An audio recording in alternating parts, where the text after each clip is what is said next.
Vamos trabalhar. Título da lição e verso.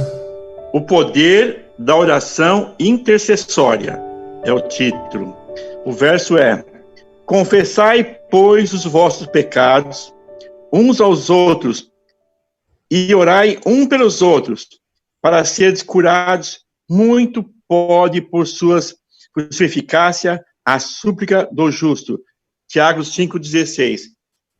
Bom, Moisés, eu estou a semana inteira te esperando por causa desse verso áureo, que há muitos anos eu não entendo ele.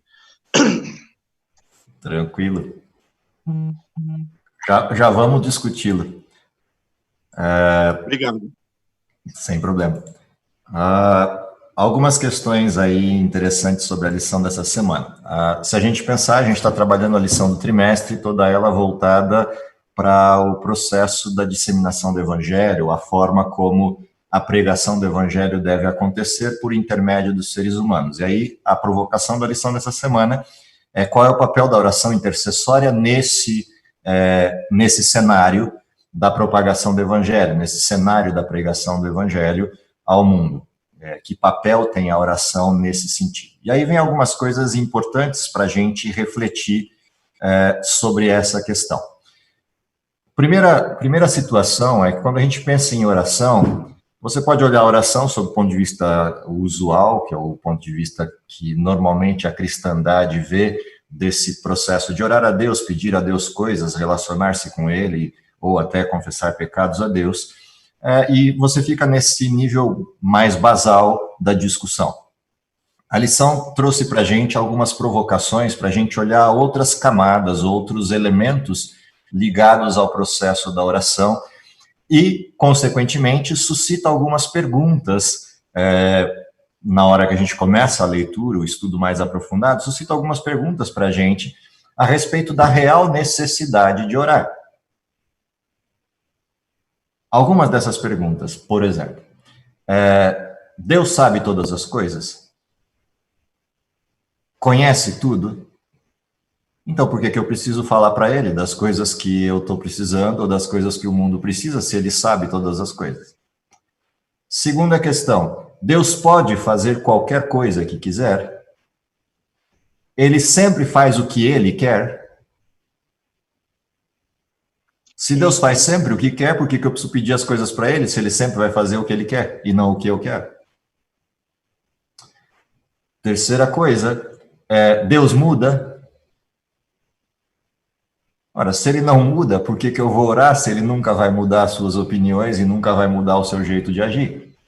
Percebe que para cada uma das condições que a gente pontua o motivo da oração de um lado, eu tenho um questionamento direto quando eu observo Deus e eu posso cruzar esses dois elementos e chegar à conclusão de que não existe necessidade para oração.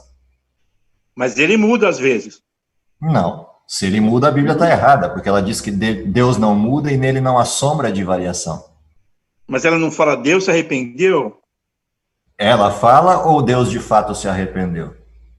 Não sei, eu creio na Bíblia. Quem está dizendo, ou é Deus quem mudou? Aí percebe? Há uma contradição. Se eu disser que é Deus que mudou, então ele não é Deus. Se eu disser que quem escreveu é quem tem essa perspectiva, eu caio na outra vala comum, que não tem necessidade de falar nada porque Deus não muda. Esses problemas ligados à oração nos fazem observar um outro cenário do modelo que às vezes a gente se esquece que acontece. E é nesse sentido que a lição abriu, trazendo para a gente uma provocação inicial a respeito da oração, que é entender o cenário em que a oração ocorre, entender a dimensão em que o processo da oração se dá, ele se perfaz. Então, essa questão primária de observar esse desenho passa a ser a nossa provocação para essa semana, o nosso olhar mais aprofundado para essa semana, de tentar entender todas essas coisas que estão por trás da cena.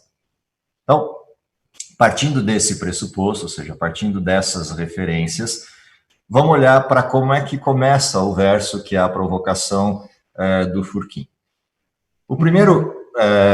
A primeira proposta do verso da lição pontua, olhando de trás para frente o verso, Se você olhar aí a parte final do verso, ele propõe que existe eficácia na oração do justo. Ok? Portanto, resultado. É isso que eficácia quer dizer. Eficiência é a repetição de um processo de forma comum e de forma constante. Eficácia é ele atingir o resultado esperado. Portanto, existe eficácia na oração do justo. Olhar para isso dá a ideia inicial para a gente de que Deus, de alguma forma, seja tendencioso.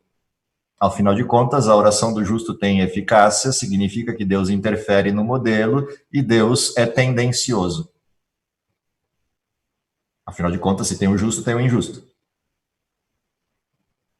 Se a gente olha para a situação assim, só para o final do verso, de fato, Lúcifer estaria certo em algumas acusações que faz contra Deus. O problema é que se você vai subindo o verso, ou seja, você vai voltando à leitura do verso, você percebe que a oração do justo tem eficácia porque aconteceu algo antes. A primeira parte do verso aponta que há confissão de pecados. E por isso tem eficácia a oração do justo. No meio da oração do Pai Nosso, você tem essa apresentação bastante clara. Se você observar lá no meio da oração do Pai Nosso, tem uma frase dizendo: Pai, atende os outros da forma como atende a mim da forma como eu atendo os outros, ou seja, me perdoa como eu perdoo os outros. Quando você observa essa referência da oração do Pai Nosso, é que você tem uma ideia clara da dimensão desse verso. O que esse verso está dizendo é que existe uma sequência para o processo da comunicação com Deus, que tem dentro dele o reconhecimento do pecado, mas que tem na carona dele a resposta de Deus a esse reconhecimento do pecado. E é por isso que a lição da semana abriu o processo da discussão, não necessariamente com a oração, mas com uma discussão mais aprofundada, até teológica do modelo, que é a discussão da luta cósmica, de em que cenário se dá o processo da oração. Quais são as cenas por trás do modelo, o que está por trás das cortinas, por trás dos bastidores de todo esse formato de discussão, de toda essa questão que envolve o ato de orar. Por que é importante a gente compreender essa luta cósmica, compreender essa guerra? Há algumas coisas que às vezes a gente compreende errado a respeito de Deus. Por exemplo, os poderes de Deus. Deus é absoluto, é todo-poderoso, é onipotente, onisciente, onipresente. Se não fosse, não seria Deus. A pergunta é: Deus pode tudo? Pode. Sob o ponto de vista de potência, se ele é onipotente, pode tudo. A pergunta é: Deus faz tudo? Mesmo podendo tudo? O que é outra questão bem diferente. Ou seja, quando a gente observa Deus, existem certos limites em Deus. Não porque Deus tenha limites. Ele pode qualquer coisa, mas ele se impõe limites em função da perfeição.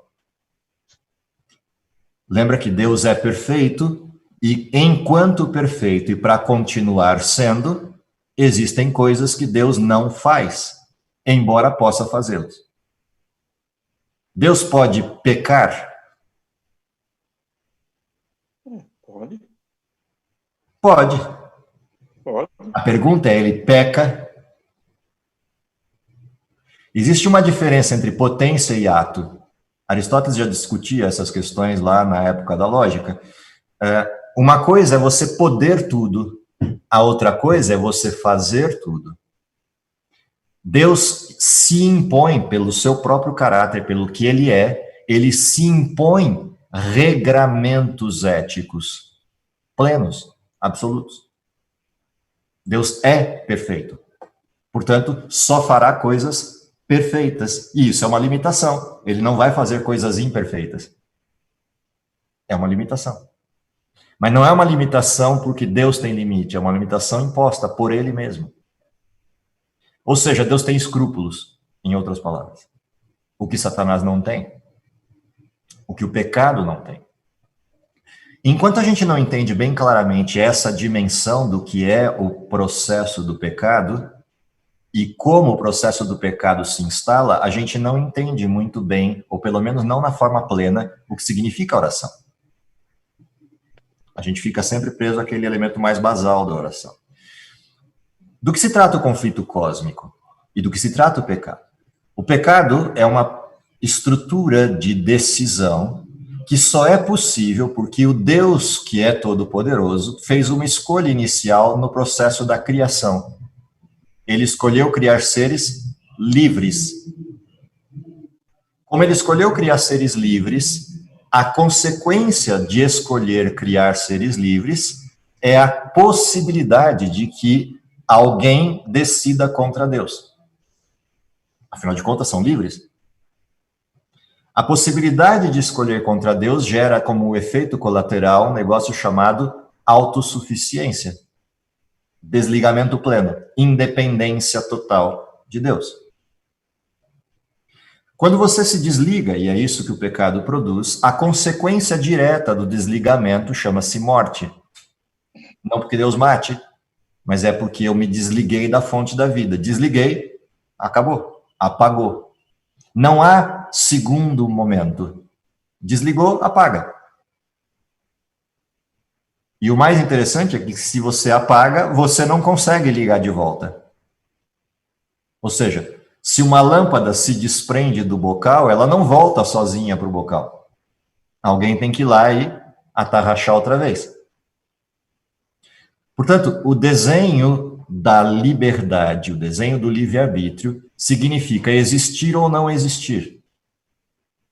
Para existir, eu tenho que estar ligado a Deus, mas eu posso escolher não existir, que é desligar de Deus. Como Deus escolheu criar seres livres, a manutenção da liberdade depende da escolha, também depende da escolha. O que significa dizer o seguinte: se alguém escolher deliberadamente se desligar de Deus, o risco que Deus escolheu correr é o risco de permitir que se assistam às consequências do desligar. O problema é que ninguém assistiria à consequência do desligar, no sentido de liberdade, se imediatamente após desligar acontecesse a morte. Eu só veria a morte, mas não veria as consequências do desligar. Ou seja, há uma mentira contada desde o início do pecado, e ela persiste, ela continua persistente, essa mentira, que é a de que é possível viver bem separado de Deus. E é a de que é possível viver separado de Deus. Esses dois lados dessa mentira, o de que é possível viver sem Deus e de que é possível viver bem sem Deus, eles só são possíveis de ser demonstrados se houver tempo para isso. E essa foi uma escolha contingencial e arbitral de Deus ao criar seres livres. Dar condição de que seres livres entendam o sentido da liberdade. E por isso, tempo. Ou seja, quando Adão e Eva pecaram, a primeira coisa que teria que acontecer com eles, ou quando Satanás pecou, a primeira coisa que deveria ter acontecido com ele é o quê? Desligou. Apagou. Deixou de existir. Mas Deus permite que ele exista por um tempo para mostrar o que vem como consequência da escolha que ele fez de cisão, de desligamento de Deus. O problema é que ao ele fazer esse processo permissivo de tempo, também cria como efeito colateral o tempo para Satanás inventar a sua história. E essa história começa a ser contada pelo universo, como foi contada a Adão e Eva. E Adão e Eva embarcaram na história. Quando Adão e Eva embarcam nessa história, ou seja, aceitam o processo do desligamento de Deus, a autossuficiência, o resultado direto disso é que eles passam a viver uma outra condição, que é a de não conseguir se ligar de volta. Não é possível se conectar outra vez a Deus. Desligou, acabou, não tem volta. Como é que Deus corrige isso dentro do conflito? Deus entra no processo e faz uma escolha. A escolha de assumir para si a consequência do pecado. O desligar produz morte. Deus escolhe a morte. Ao escolher a morte, o que Deus faz arbitralmente? Coloca de novo em cena a possibilidade do ser humano poder se ligar a Deus, porque ele faz a ligação em primeira instância. E agora coloca disponível para o ser humano o aceitar ou não aceitar se ligar outra vez a Deus. O que não era possível sem a morte de Cristo. O que não era possível sem a decisão inicial de Jesus. Por isso Deus dá o primeiro passo. Cordeiro morto, desde a fundação do mundo, ou desde antes da fundação do mundo, no sentido da escolha. Quando Deus dá esse primeiro passo e ocupa o lugar do ser humano, o que na realidade acontece é que a justiça forense se resolve em Cristo. Por isso o texto de Daniel traz a expressão trazer justiça eterna para a morte de Cristo. Ele paga o preço. O ser humano que deveria morrer por ser pecador, agora não morre porque um justo morreu por ele. O que elimina as acusações de Satanás de que Deus manipulasse o processo. Qualquer tentativa de acusação de que Deus maniqueou o desenho, que Deus mexeu na estrutura, ela se esgota no momento em que Deus assumiu a culpa do pecado. Satanás não tem do que acusar a Deus. E, portanto, volta à mão do ser humano agora 2 processos de novo de escolha. Escolher Deus ou continuar com Satanás. Porém, é uma escolha feita ao contrário agora. A escolha inicial de Adão era escolher Satanás ou continuar com Deus. A escolha agora é continuar com Satanás ou voltar para Deus. A escolha se inverteu, mas continua sendo uma escolha dupla outra vez. Mas que tudo isso tem a ver com oração? Tem a ver com uma questão. O texto que a gente leu inicial da lição, ele pontua que para eu chegar a Deus e receber a graça, é necessário que eu faça a escolha e peça diante do juiz a graça. Ou seja, o papel inicial da oração, que é a comunicação com Deus, é eu chegar diante de Deus, que é o juiz, assumir que eu entendi o que significa o pecado, compreender o sentido do pecado, e chegar para o juiz e falar o seguinte: eu entendi o que é o pecado, e eu entendi o que Cristo fez por mim, e eu estou aqui diante do tribunal para dizer, eu aceito a inocência. Eu aceito a justiça que ele ofertou. Confessar pecados é isto. É o reconhecimento de que quem deveria estar morto era eu, que eu entendi que a causa mortes é o meu pecado, mas que eu aceito a graça que me foi ofertada, porque eu reconheço o meu pecado. Isso é confessar o pecado. É o primeiro nível, o primeiro sentido da oração. Eu chegar diante do juiz e reconhecer que ele é juiz, chegar diante do juiz e reconhecer que eu sou o réu condenado, mas também chegar diante do juiz e dizer, eu entendi que um justo sentou no meu lugar e eu aceito que isso ocorra. O juiz faz o que imediatamente? Ok, se você entendeu e se você aceitou, está aqui a sentença, perdoado. Mas aqui fala uns aos outros. Oi? Aqui fala uns aos outros. Confessai uns aos outros. O confessar o pecado uns aos outros diz respeito a que questão? Pai, perdoa-me como eu perdoo a quem me deve.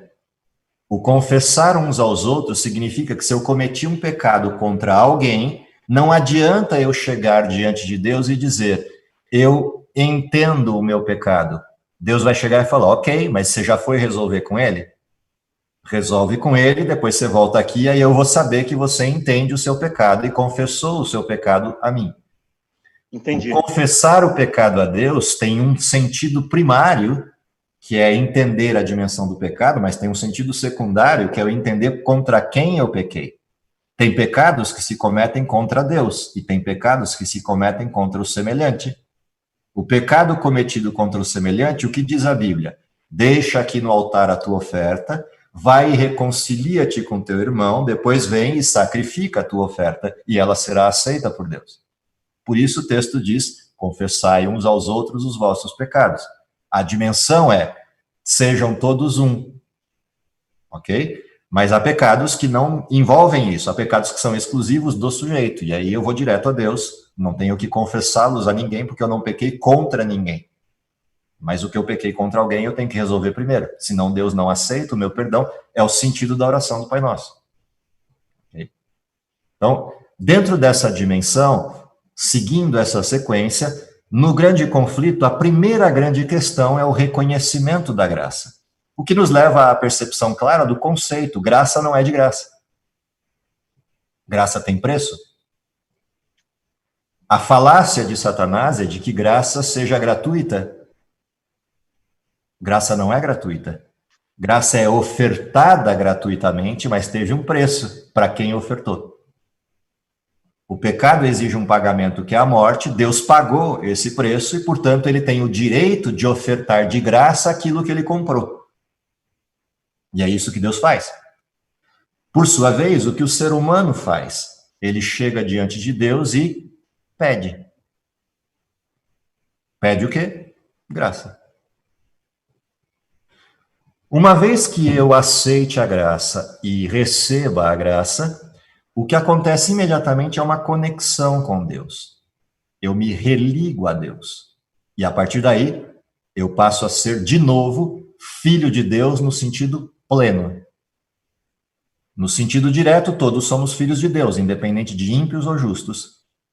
Mas, no processo do conflito, filhos de Deus escolheram desfiliar-se. Consequentemente, foram para outro pai. Se tornaram filhos do diabo. Mesmo que essa filiação não seja legítima. Ou seja, eles abandonaram o lar inicial e aceitaram um lar adotivo, colocando Satanás no lugar de Deus. Quando você retorna para Deus, você reconhece essa desfiliação e volta para o pai correto, para o pai legítimo. E, portanto, permanece ligado a ele. O sentido de João 15, por exemplo, ligados à videira, permaneçam em mim. A proposta é essa, retornei para o tronco correto, para o modelo correto. Dentro dessa perspectiva de religação, aparece um outro fator interessante daquilo que eu pontuava como limitadores da ação de Deus, não no sentido da potência de Deus, mas no sentido da questão moral envolvida no pecado, que é, por exemplo, o livre-arbítrio, de quem não aceitou Deus. E aqui começam a aparecer elementos interessantes da oração. Quando você observa a condição do livre-arbítrio, no nível individual, Deus adquiriu o direito, pela cruz, de acessar qualquer pessoa no mundo e ofertar-lhe a salvação. E se essa pessoa nega, o processo se encerra. Esse é um direito que Deus adquiriu. Porém, o mundo continua produzindo todos os efeitos colaterais do pecado e as pessoas continuam vivendo. Tanto as que aceitam Deus, quanto as que não aceitam Deus. E a questão envolvida com Satanás é: Deus não tem o direito de envolver-se com as questões do mundo. Deus não tem o direito de entrar no mundo e atuar nele, porque o mundo é meu, diz Satanás. Como é que a gente sabe disso? Vocês lembram da história de Jó? Jó capítulo 1 apresenta uma reunião que Deus promoveu no céu, e representantes dos mundos criados por Deus vêm a essa reunião. Entre esses representantes de diversos lugares, vem um infiltrado. Sorrateiramente entre eles, entra no céu. Quando esse infiltrado entra no céu, o que acontece ali? Deus olha, percebe que tem alguém que não faz parte do modelo, e esse alguém que não faz parte do modelo, Deus faz um questionamento. E você, de onde vem? A resposta de Satanás, ele bate no peito e mostra a sua credencial. Está aqui o meu crachá, minha credencial para estar aqui.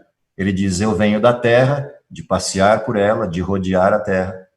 Ou seja, a terra é minha, eu tenho credenciais para estar aqui porque eu sou o representante da terra nesta reunião. Onde está o problema com essa tese de Satanás? Se você vai a Gênesis capítulo 1, você vai encontrar em Gênesis 1 o seguinte texto: dominai sobre os peixes do mar, sobre as aves do céu e sobre toda a terra. Ou seja, o representante da terra era um sujeito chamado Adão. Satanás rouba a credencial de Adão, entra no céu dizendo: eu sou o dono da terra. A terra é minha, eu sou o representante. Deus continua a conversa. E na continuidade da conversa, Deus vira para Satanás e diz assim: pera lá, a terra é sua? Você percebeu na sua terra, ou na terra que você diz que é sua, um sujeito que é meu? Um tal de Jó, que é íntegro, temente a Deus e justo? Ou seja, Deus chega para Satanás e diz o seguinte: na terra que você diz que é sua, tem um filho que é meu. Você viu? Encontrou com ele? Já esbarrou com ele por lá? Ou seja, na sua terra tem um divergente.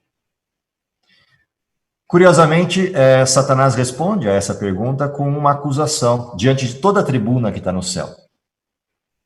A acusação de Satanás é: óbvio que Jó é um sujeito que te teme, um sujeito que te segue, o Senhor dá tudo de mão beijada para ele, enche Jó de presentes, enche de bênçãos, o Senhor está manipulando o processo, ou seja, o Senhor está comprando Jó para acreditar em você. Essa é a resposta de Satanás para ele. Deus entra na história porque Satanás faz uma provocação a Deus. Ele vira diante de todo mundo e diz: tira de Jó todas as coisas que o Senhor deu para ver se Jó não vai te xingar, vai te maldizer, vai abandonar os teus caminhos. Aonde está a sutileza do erro dessa proposta de Satanás para Deus? Deus tinha dado todas aquelas coisas para Jó, das quais Satanás acusou? Sim ou não? Tinha dado bens, tinha dado filhos, tinha dado terras, tinha dado bênçãos. Sim, era verdade.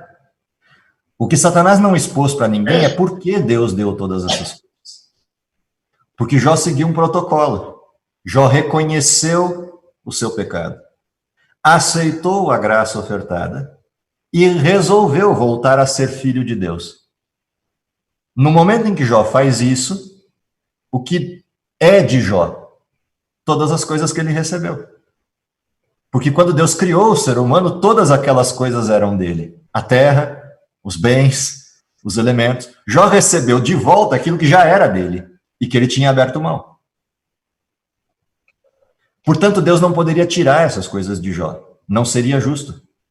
O que Satanás está propondo é que Deus retire as coisas de Jó. E Deus não poderia fazê-lo. Isso seria injusto. Então Deus faz uma outra proposta. Deus vira para Satanás e fala: ok, se é isso que você acha que é verdade, então vamos fazer o seguinte: eu não posso tirar as coisas de Jó, mas você pode. Então eu vou fazer o seguinte: Jó, que é meu filho, eu vou entregar na sua mão por um tempo, e você faz com Jó aquilo que você acha que devia ser feito. E vamos ver como que Jó se comporta. Satanás volta e faz todos aqueles impropérios contra Jó, e cada um dos impropérios que vai fazendo, Jó vai fortalecendo sua fé e vai ficando cada vez mais radical na sua fé. E em lugar de negar a Deus, Jó confirma a sua fé. O que de fato aconteceu nessa história? Para o universo inteiro ficou disponível quais eram as intenções de Satanás e o que acontece com uma pessoa que confessa o seu pecado e que reconhece que não merece nada. O que acontece com Jó é algo bastante óbvio. Ele saiu nu do ventre e nu retorna para o ventre.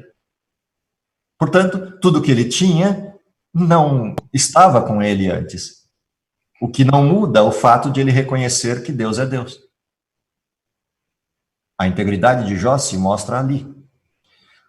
Isso significa que na história do conflito existem limites postos a Deus.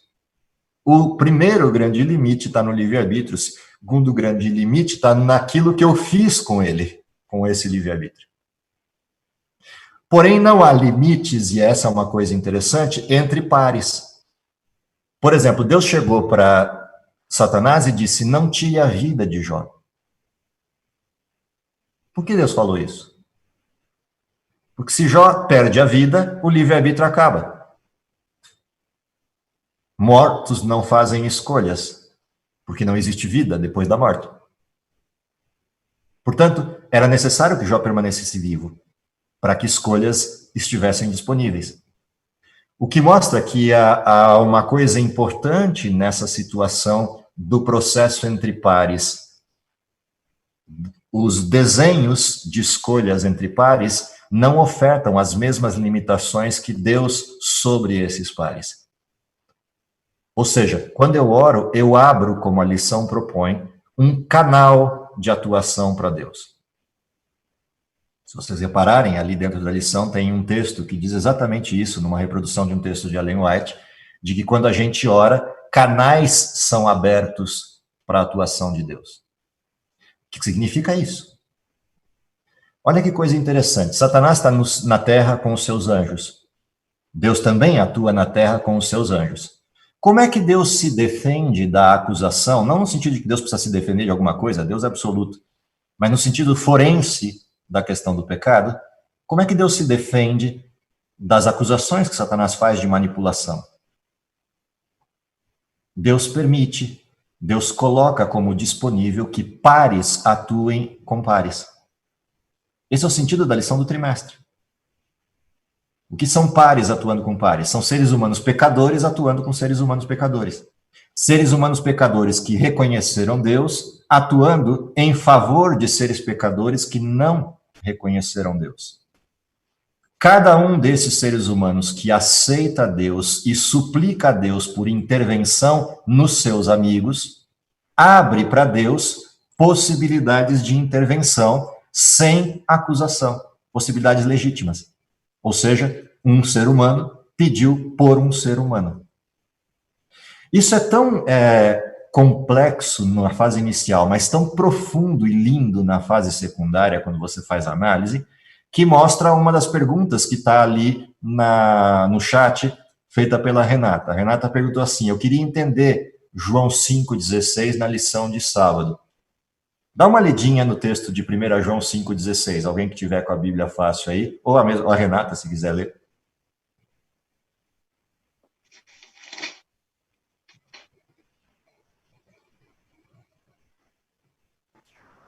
Posso ler? Sim. Se alguém vir seu irmão cometer pecado que não leve à morte, ore, e Deus dará vida ao que pecou. Refiro-me àqueles cujo pecado não leva à morte. Há pecado que leva à morte. Não estou dizendo que se deva orar por este. Então, olha o desenho do que é a intervenção de alguém. O que Deus falou para Satanás? Toca tudo em Jó, menos o quê? Vida. Menos a vida. Porque na morte não há livre-arbítrio. Portanto, não há como eu orar para algo que rompa o livre-arbítrio. Essa é a questão. Ou seja, enquanto há possibilidade de escolha, é legítimo o processo de oração. Porém, há pecados que levam à morte, ou seja, ao processo deliberado do pecar que leva à morte. Esse processo deliberado do pecar, que é a escolha, a decisão completa de Deus e a separação completa da graça, não adianta orar, não haverá mudança. O curioso dessa história é que, se você observa o desenho, não há como a gente saber, pelo menos não como humano, quem ultrapassou o limite. Portanto, em tese, quando eu oro e por quanto tempo eu oro? Sempre. Porque eu nunca sei quem cruzou a linha. Porém, há momentos em que Deus me avisa que alguém cruzou a linha ou que alguém cruzou o processo. Quando a gente observa a história bíblica, você vai ver, se me falha a memória, Jeremias, há um momento que Deus chega para ele e diz: não ore mais pelo povo de Israel, porque eu não vou te atender. Não interceda mais por esse povo, porque eu não vou te ouvir. O que Deus está dizendo? Que não vai perdoar Israel? Não, Deus só está dizendo que Israel já fez uma escolha definitiva, não tem volta para ela. Ou seja, Israel vai para o cativeiro e ponto. Israel vai se perder e ponto, no sentido do cativeiro babilônico. Não há mais retorno. Não adianta orar. O que esse texto está nos dizendo em João 5 é que existe um conflito verdadeiro em que pares interferem em pares.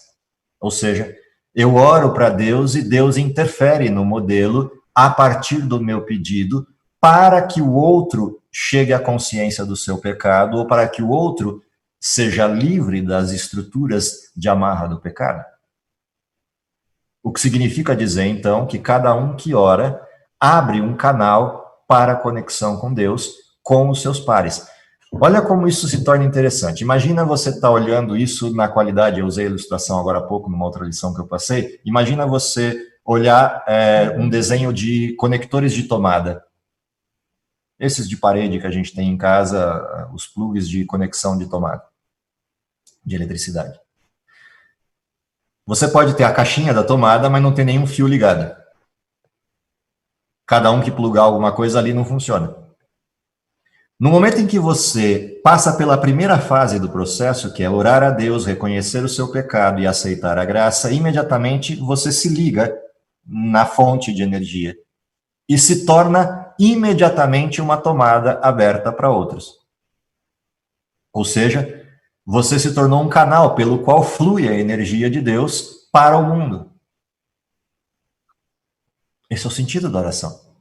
Quando eu oro a Deus, aceito a graça e oro pelos outros, eu me tornei um canal de ligação para com o processo, para com a situação da impiedade do mundo.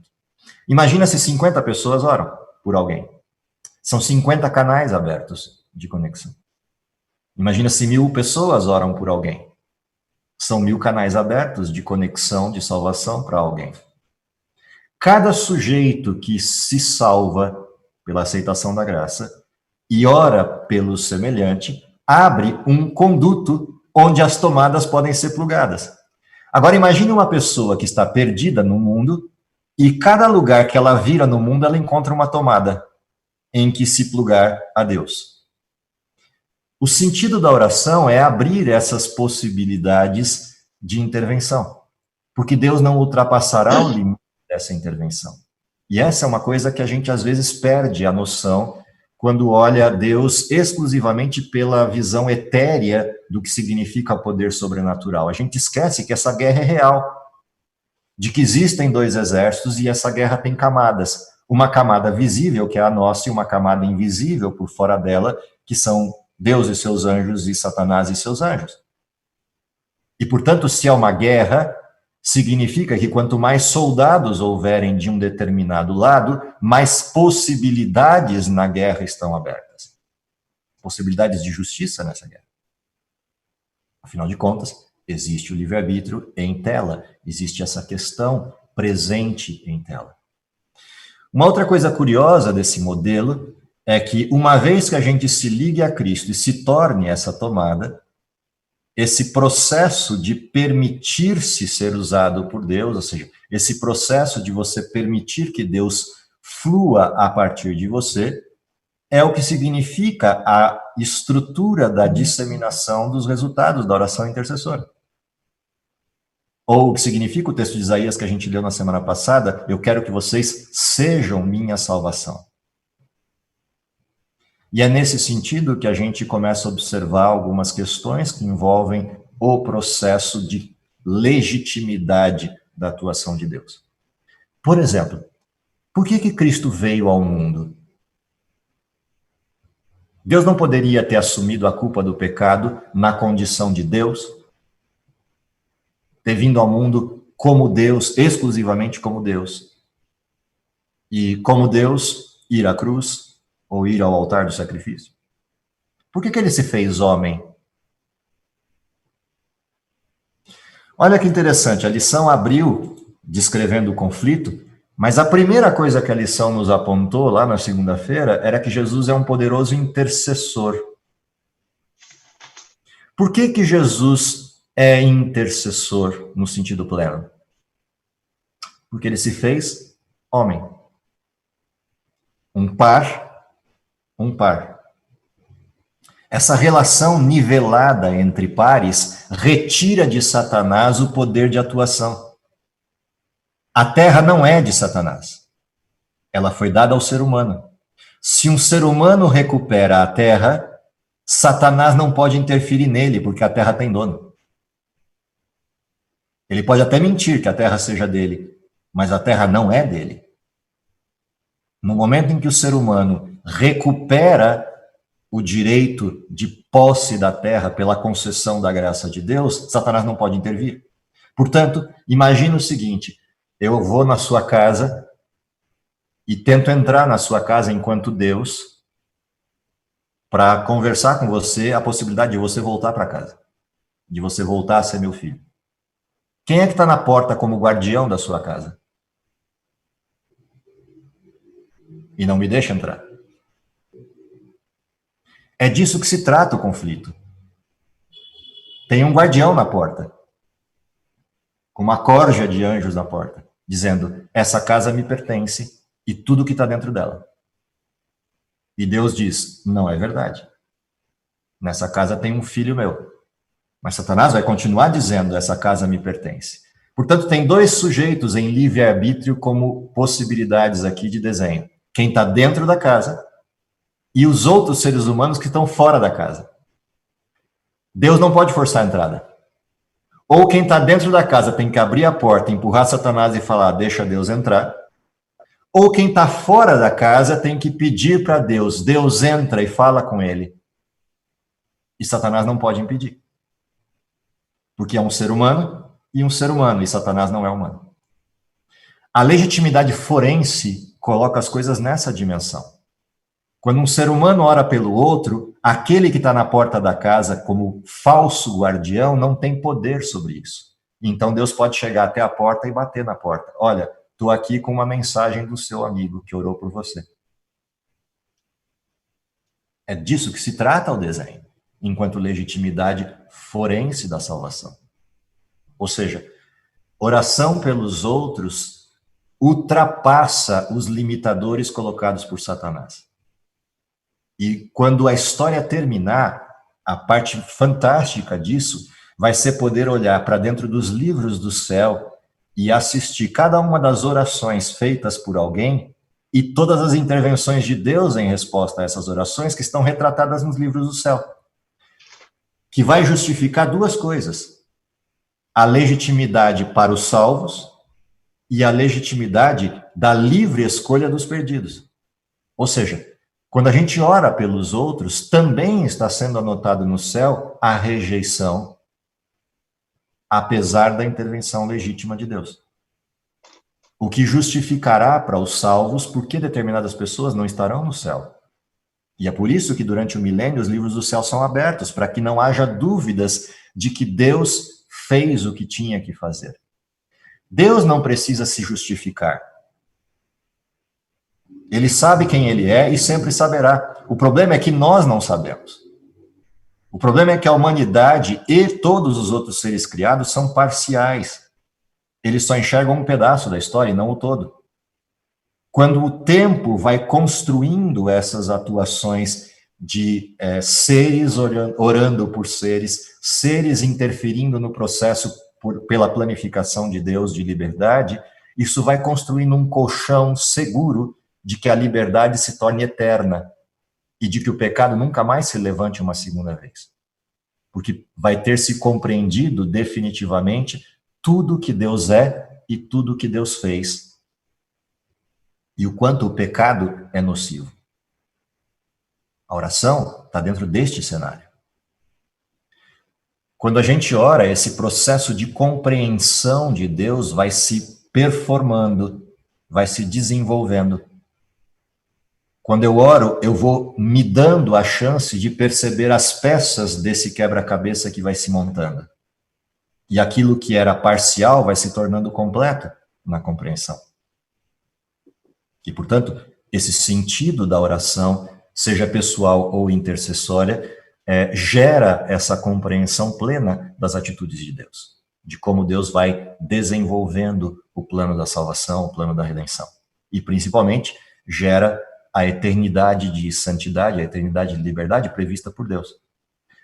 Outra coisa curiosa nesse modelo é que Deus pode bater a porta e quem está dentro dela não abrir. Como quem está fora orando não sabe disso e continua orando, Deus pode continuar batendo. Até que chegue o momento em que quem está dentro diz, eu não quero mais nem que bata. Pelas suas atitudes constantes de distanciamento de Deus, desista completamente da salvação. E esse é o momento em que Deus, por respeito ao livre-arbítrio, também para de bater, no sentido, obviamente, figurativo da cena. Foi como Deus interpelou Jeremias. Para. Não ore mais por isso. O que não significa que eu não posso orar para que o povo se arrependa.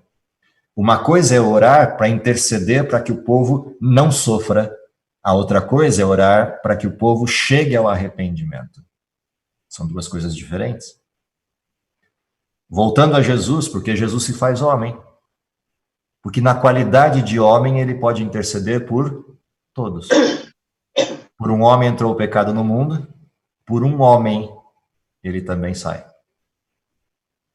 Qual é o poder da oração intercessória? Por um homem, o pecado sai do mundo. Esse é o tamanho do poder. Ou seja, a legitimidade do processo se faz aí. Jesus tem o direito de orar por todos, e ele o fez. Se você olhar dentro do desenho de João capítulo 17, lá isso está explícito, porque ele se fez homem. Não só se fez homem, mas se fez pecado. Não só se fez pecado, mas morreu de forma injusta por um pecador.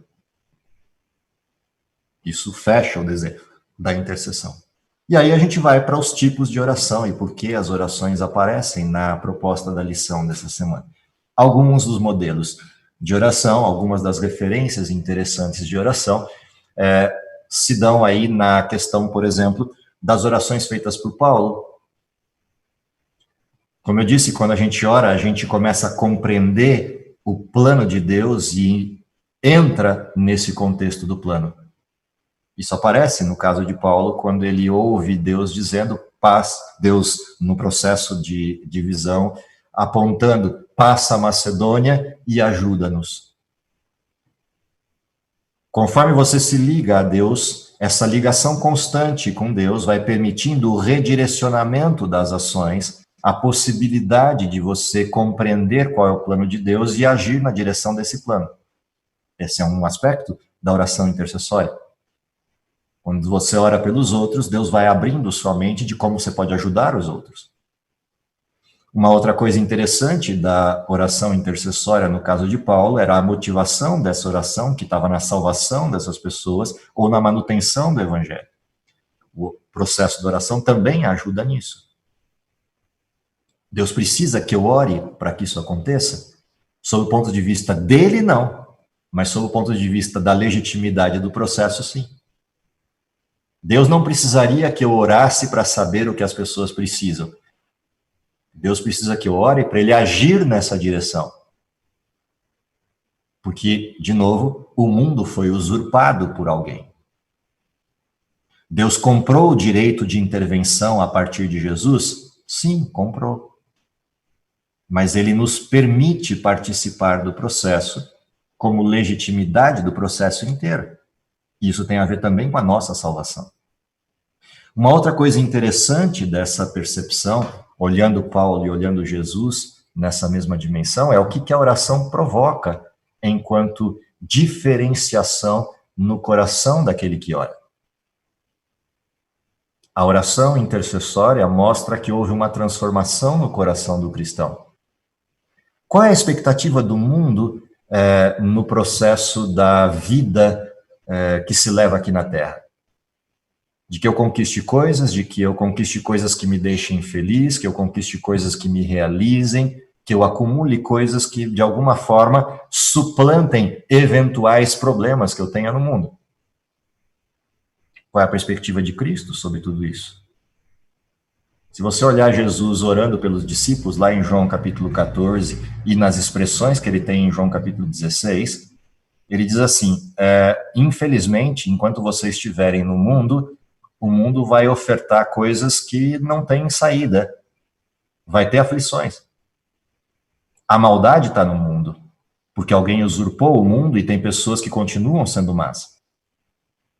Porém, há uma diferença aí. Você não precisa ser parte disso. O que não significa que você não vai sofrer com isso. O mundo ao teu redor vai continuar sendo mal e no mundo você vai ter aflições, mas tem um detalhe, eu venci o mundo. Neste contexto, você pode ter dentro de você algo diferente do que o mundo oferta. Você pode ter paz, apesar das aflições. Por isso Jesus ora, não te peço que os tires do mundo, mas que os livres do mal. Qual é o contexto aqui? O contexto é que a graça de Cristo não é um salvo-conduto para não ter problemas no mundo. É uma garantia de que, apesar dos problemas, eu vou conseguir superar o que acontece no mundo. É por isso que Jesus, no alto da cruz, consegue olhar para quem está embaixo com um olhar diferente de quem estava embaixo. Quem estava embaixo da cruz olhava para Cristo e dizia, se você é quem diz ser, desce daí, te salva e aos seus. Destrói quem é contrário a você. Esse é o olhar de quem estava debaixo da cruz. Qual é o olhar de Cristo do alto da cruz? Pai, perdoa-lhes porque não sabem o que fazem. Essas duas dimensões de olhar estão atreladas ao processo da intercessão. Quando a gente aplica a oração intercessória, não sobra muito tempo para o egocentrismo. São elementos de transformação do contato com a oração. Uma outra coisa que a gente aprende de Paulo é o tempo dessa oração. A proposta de Paulo é que a gente ore o tempo todo. O que significa que a gente não vai orar só sobre as coisas complicadas da vida, a gente vai orar pelas coisas mais simples do dia a dia. E é interessante isso, porque as coisas simples do dia a dia nos permitem perceber as atuações de Deus. As coisas complexas exigem paciência, porque coisas complexas são complexas de resolverem, porque envolvem muito mais fatores, muito mais livre-arbítrios para serem resolvidos. Enquanto as coisas simples da vida são coisas simples de fazer. Se a gente acumula um processo contínuo de oração nas coisas simples da vida, quando as coisas complexas vêm, você tem a robustez, a tenacidade, a resistência para suportar o tempo de espera, inclusive para suportar quando Deus escolhe diferente. Porque nem sempre Deus vai responder do mesmo jeito que a gente esperava, e isso pode ter modificações. Ou seja, dentro do processo da oração, existe a manutenção disso, enquanto constância do modelo. Uma outra questão apresentada na lição para a gente refletir sobre a oração é que existem camadas de atuação, a visível e a invisível. Na camada invisível, a lição nos chamou a atenção para olhar para a história de Daniel, quando ele orava pela liberdade do povo de Israel no cativeiro babilônico, e é apresentado para ele que Gabriel esteve intervindo em Ciro durante um tempo, mas não conseguiu porque Ciro resistiu à liberdade. Então o próprio Miguel veio em pessoa para lidar com Ciro. Ora, do que se trata isso? Se trata do fato de que existe atrás da cena uma outra cena. E às vezes a gente também esquece disso. A gente se acha sozinhos no mundo, mas não estamos sozinhos.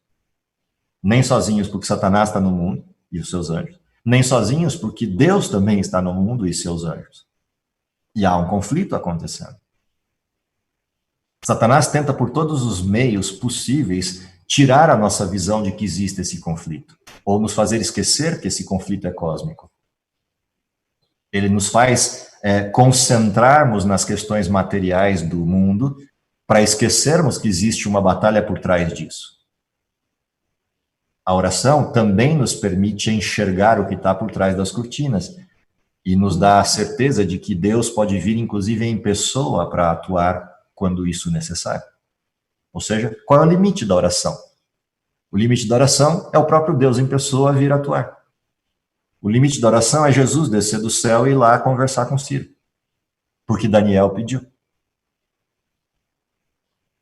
E enquanto Daniel continuou insistindo, Deus continuou atuando. Até que a liberdade aconteceu. E Ciro se convenceu, se converteu ao desejo de Deus no sentido de libertar o povo. É nesse sentido que essa ação invisível aparece. O problema é que Satanás o tempo inteiro vai demonstrar, enquanto sua força aparente, resistência a isso.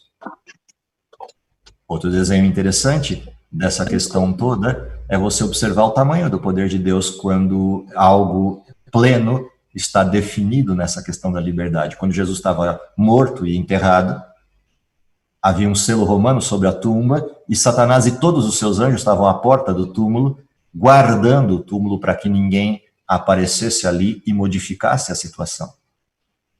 Caprichosamente, o que Deus faz? Manda um anjo. E aí vem o humor fino de Deus, né?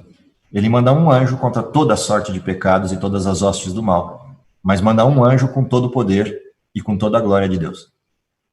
E esse anjo aparece na porta do túmulo e todos os que estão na porta caem. E ele vira e diz, vira para Jesus e diz, teu pai te chama. Ou seja, a atuação da oração tem essa dimensão de poder guardada, como também aquilo que a gente vê em Daniel 9, a dimensão da velocidade com que Deus atende. Daniel começa a oração do capítulo 9 e antes de terminar já tem um anjo do lado dele para explicar a visão. A dimensão disso é fantástica, se você imaginar que quando Daniel começou a oração, saiu uma ordem no céu para que o anjo viesse. Calcula a velocidade desse anjo para chegar do lado de Daniel entre o início e o final da oração. A dimensão é absurda, ou seja, se você calcular o que significa isso em termos de tempo de resposta. Esses são os poderes invisíveis atrás do fenômeno. Ah, mas por que Deus não resolve tudo aquilo que pedimos? Primeira questão, porque existe o livre-arbítrio. A segunda questão é que também tem uma motivação para a questão do que Deus vai fazer. Longe da questão do plano humano, às vezes a gente se preocupa em orar pelas coisas que acontecem no plano humano. Dificuldades, doenças, fome, pestes, coisas de toda sorte que acontecem no plano do pecado. Embora Deus se preocupe com os seus filhos e entenda o que é o sofrimento dos seus filhos, o olhar de Deus está voltado para a eternidade e não para a circunstância. O orar também se presta a isso, para a gente entender o que acontece nesse espaço da metafísica, nesse espaço invisível, em relação ao que Deus está olhando para o futuro e não para o presente.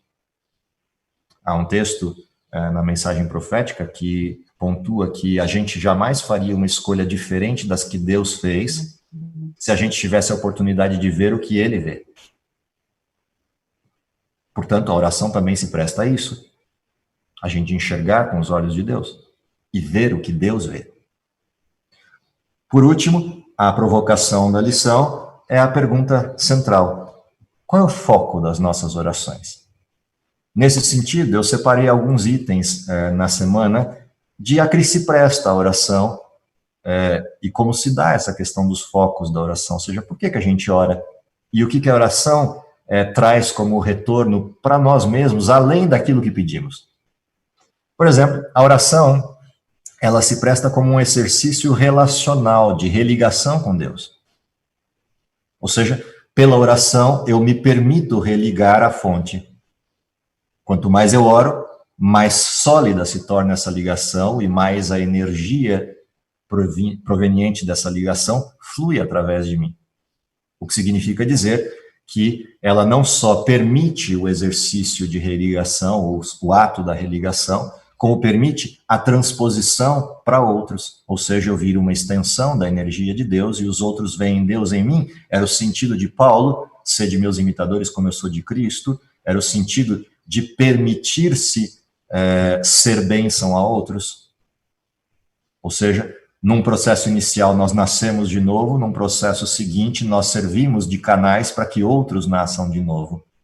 Quanto mais perene essa ligação, mais sólida ela fica, e por isso o texto de João capítulo 15, o exemplo da videira. Na carona disso, um outro motivador para a oração é que a oração amplia o livre-arbítrio. Quanto mais eu oro, mais livre eu sou. Quanto mais eu oro, mais eu garanto a manutenção do livre-arbítrio entre os pares. Quanto mais eu oro, mais possibilidades eu abro de que o espaço de Satanás seja menor e a atuação de Deus seja maior para garantir o livre-arbítrio. E mais do que isso, quanto mais eu oro, mais a vontade de Deus se funde à minha em liberdade, a ponto de as minhas escolhas serem as escolhas de Deus, de forma livre, de forma plena. A oração também é parte do processo forense da justiça de Deus, ou seja, quanto mais eu oro, mais eu legitimo como testemunha a justiça de Deus. Por isso, o evangelho é pregado em testemunho. Aquele que ora se presta ao testemunho. Aquele que ora demonstra a justiça. Aquele que ora atesta que Deus é justo, garantindo todo o processo forense envolvido nas acusações do pecado. A oração também é parte do desenvolvimento emocional e psíquico humano. Lembre-se que quando o pecado aconteceu, houve uma inversão, a razão se tornou dominada pelas paixões humanas, o ser humano se tornou passional e, portanto, se tornou vítima de um processo psiquiátrico, no mínimo. A oração inverte isso. Ela me religa a Deus e reequilibra as pulsões humanas, as paixões humanas. É o sentido daquele texto, resistir ao diabo e ele fugirá de vós. Não é para eu lutar contra o diabo, é para eu orar. Quanto mais eu oro, mais equilibrado no sentido pleno da palavra se torna o processo entre as minhas emoções e a minha razão. Eu nem me torno um frio racionalista e nem me torno um passional irresponsável. Eu volto à condição cada vez mais próxima do plano de Deus na criação. Isso seria a extinção, no sentido mais geral, pelo menos para aqueles que se relacionassem com Deus nessa dimensão, seria a extinção da necessidade psicológica. Nada contra os psicólogos, porque se você já está doente, precisa primeiro atuar na doença para depois chegar a ter condição de conversar com Deus. Graças a Deus que Deus dá instrução para alguns fazerem isso e aprenderem a lidar com essa questão humana. Mas uma vez que eu me religue a Deus e tenha resolvido os problemas da doença, a permanência na ligação com Deus vai corrigindo a questão emocional e psíquica humana. Portanto, há um desenho de não persistência das doenças, no sentido mais direto, nesse aspecto mental humano. No aspecto fisiológico, o milagre de Deus pode ofertar a cura. No aspecto emocional, a convivência com Deus pode trazer de volta a equilibração das coisas. Óbvio, como eu disse, há um ponto de partida. Eu posso ter descido tão gravemente no pecado que eu preciso tanto da alopatia medicamentosa quanto do lado humano da ajuda para conseguir sair do buraco. E Deus corrobora isso e atua por esses profissionais para que me tirem do buraco. Porque eles também são canais de Deus, se estiverem ligados a Deus. E tudo isso junto atua pró-salvação. Outra questão importante é que também o equilíbrio relacional acontece nessas emoções. Se as minhas emoções estão equilibradas, eu consigo me relacionar com as pessoas de maneira equilibrada e entendê-las e ajudá-las. Isso também é parte do processo. A oração é uma promotora de alegria e de pertencimento. Alegria porque quando eu oro e o resultado acontece, eu fiz parte de e me alegro junto. É como se você estivesse ajudando a construir uma casa. Você sempre vai lembrar do tijolinho que você assentou na parede que você colocou. A oração promove isso. Eu faço parte da execução do plano de Deus e me sinto pertencente a, dá propósito e sentido à vida. E eu me alegro com os resultados e compreendo os resultados. A oração também tem efeito profilático, ou seja, ela atua como preventivo e processo curativo antecipado. Ela é profilaxia para uma série de coisas. Profilaxia para o egoísmo. Se você ora pelos outros, não tem muito tempo para pensar no egoísmo. Se você ora pelos outros, você começa a prestar atenção no que acontece. Se você ora por pequenas coisas, você percebe Deus atuando e, portanto, perde um pouco dos efeitos da autossuficiência e aprende a depender de Deus. ela tem um efeito preventivo, ela tem um efeito curativo antecipado, ela tem todos os aspectos ligados à profilaxia. A oração se presta a isso. E se presta à questão profilática do próprio pecado. Afinal de contas, se eu oro pelo bem, significa que eu estou saindo de perto do pecado. Estou resistindo, entre aspas, ao diabo, nesse contexto. A oração também é um mecanismo importante para entender o sentimento de Deus. Não só a mente racional de Deus, mas os sentimentos de Deus, o coração de Deus, usando da metáfora humana. Mas Deus tem sentimentos? Sim, tem. Mas eu achei que Deus era absoluto, e por ser absoluto, Deus não varia nas suas emoções. Deus não é um ser insensível. Se fosse, não criava o universo do jeito que criou, com as cores, matizes e detalhes que criou. Deus sente as coisas. A gente nunca vai compreender plenamente a relação entre onipotência, onipresença e onisciência, porque nós não somos Deus. Mas há detalhes interessantes quando a gente observa o comportamento de Deus que são tangíveis ao humano. Uma coisa é Deus saber todas as coisas, a outra é ele passar pelo processo e vivê-las. Então, dá uma olhada no seguinte, você pode saber, eu usei esse exemplo agora há pouco, você pode saber a respeito do que significa tomar uma injeção. Você pode estudar todo o processo.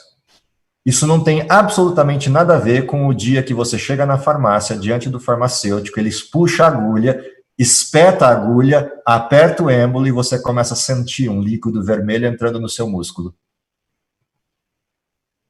Uma coisa é saber, a outra coisa é viver. Quando você vive a experiência, e Deus se permitiu, e isso é uma coisa fantástica, Deus se permitiu viver a experiência. Ou você acha que Deus assistiu à morte de Cristo? Ah, não faz diferença, eu já sabia que ele ia morrer mesmo. Uma coisa é o que Deus sabe, outra coisa é o que Deus vive. Quando você ora, você sente Deus e sente o que Deus sente. Quando você sente Deus e sente o que Deus sente, os outros sentem quando encontram você o que Deus sente. Portanto, quanto mais eu oro, mais eu sinto Deus, mais eu entendo o sentimento de Deus e mais os outros têm a oportunidade de, encontrando comigo, sentirem Deus. E isso é um aspecto fantástico do plano da redenção. Deus podia ter feito todo o plano sozinho e ninguém tinha oportunidade de passar por isso. Era a mesma coisa que você pegar um monte de carrinhos e bonecos e brincar sozinho. Fica tudo na sua imaginação. A outra coisa é você transformar os bonecos em gente, todos eles autônomos, com capacidade de escolha própria, e você que os criou, vivenciar a escolha deles. A brincadeira fica diferente. A outra coisa mais fantástica é Deus permitir que a gente faça isso, com os brinquedos dele, entre aspas. É aí que a gente começa a entender toda a dimensão do texto de João 3,16. Porque Deus amou o mundo de uma maneira tal que deu seu filho, mas não um filho qualquer, o seu único filho. A intenção de Deus se faz presente quando a gente ora. Os sentimentos de Deus se tornam claros e vivenciais quando a gente ora. E os planos de Deus se tornam muito claros quando a gente ora. Por nós e pelos outros. Essa dimensão, ela só é alcançada por um processo contínuo de oração. Por isso, aquela expressão curtinha de Paulo, orai sem cessar. Quanto mais próximo disso, mais real se torna Deus, mais fácil de entender todo esse modelo, mais claro se torna o que Deus tem como perspectiva para a eternidade e mais trivial se torna esse mundo, ou seja, mais etéreo para nós se torna esse mundo. Por isso Jesus afirmava, vocês não são do mundo, por isso o mundo tem dificuldade de compreender vocês. Não é porque a gente é ET, não é porque a gente é extraterrestre que veio para... Não, é o sentido de a gente já não vive mais as coisas desse mundo, a gente já entende de maneira clara, se a gente ora nessa dimensão, toda a perspectiva de Deus para a eternidade e o que Deus tem como plano final. E as coisas desse mundo se tornam passageiras e triviais. Não porque a gente as despreze no sentido de não tomar conta delas, mas no sentido de que elas não fazem diferença. O que faz diferença nesse mundo são as pessoas e não as coisas. São as pessoas que a gente pode levar a Deus e levar a entender Deus e não as coisas. Não as circunstâncias, mas o sentir, o estar com Deus e ter paz. Isso é o que realmente passa a importar. O que eu espero é que, de alguma forma, essa lição nos provoque a esse nível de comunhão com Deus, de forma mais proximal, para poder viver essa vida de paz que excede todo o entendimento, que é a promessa de Deus para os seus filhos. No mais, um bom restante de sábado para vocês e nos vemos, se Deus quiser, na próxima semana. Moisés, Diga. Você foi em uma semana dos portais de Babilônia para as nuvens. Como vai ser a semana que vem? Não sei. Vamos brincando com as opções. Tá certo. Boa semana, viu? Ok. Vamos lá, uma palhinha de antecipação para você. Que legal, que legal. Muito legal. Obrigado. Alguém poderia orar para a gente encerrar a nossa lição, a nossa escola sabatina de hoje? Alguém se dispõe a orar? Eu posso. Por favor. Vamos orar. Senhor bondoso Deus, mais uma vez intercedemos por cada um que aqui está representado, Senhor, com as nossas limitações, com as nossas lutas. De maneira especial, abençoe bastante a casa dos nossos irmãos aqui representados, a fim de que logo mais possamos estar nos encontrando fisicamente e, por que não, também sonharmos um pouco com um encontro, quem sabe, já nos céus, junto com o nosso Senhor, reconhecendo e iniciando ali a eternidade. Esteja conosco, nos dê um bom restante de sábado, em nome e por amor do Senhor Jesus. Amém.